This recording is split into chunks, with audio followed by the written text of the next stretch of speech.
എടാ മക്കളെ, SSLC exam കഴിഞ്ഞു. ഇനി എന്ത് എന്നാവും നിങ്ങൾ ആലോചിച്ചുകൊണ്ടിരിക്കുന്നത്? ഒരുപാട് ചോയ്സുകളുണ്ട് നമ്മുടെ നാട്ടിൽ. ഡിപ്ലോമ കോഴ്സുകളുണ്ട്, 6 മാസത്തെ ജോബ് ഓറിയന്റഡ് കോഴ്സുകളുണ്ട്, +1 ഹയർ സെക്കൻഡറിക്ക് നമുക്ക് പഠിക്കാം. അതിൽ തന്നെ സയൻസും കൊമേഴ്സ് ഹ്യൂമാനിറ്റീസ് എല്ലാം ഉണ്ട്. പക്ഷേ ഏത് കോഴ്സ് എടുക്കണമെന്നും എന്ത് പഠിക്കണമെന്നൊക്കെ തീരുമാനിക്കേണ്ടത് നിങ്ങളാണ്. +1 സയൻസ് എടുക്കുകയാണെങ്കിൽ എനിക്ക് ചിലത് നിങ്ങളോട് പറയാനുണ്ട്.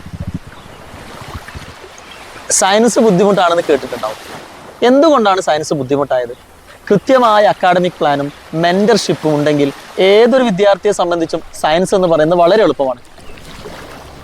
കഴിഞ്ഞ 2 വർഷമായിട്ട് എടപ്പാളിലെയും പട്ടാമ്പിയിലെയും ചാവക്കാടിലെ വിദ്യാർത്ഥികൾക്കൊക്കെ സയൻസ് ഭയങ്കര എളുപ്പമാണ്.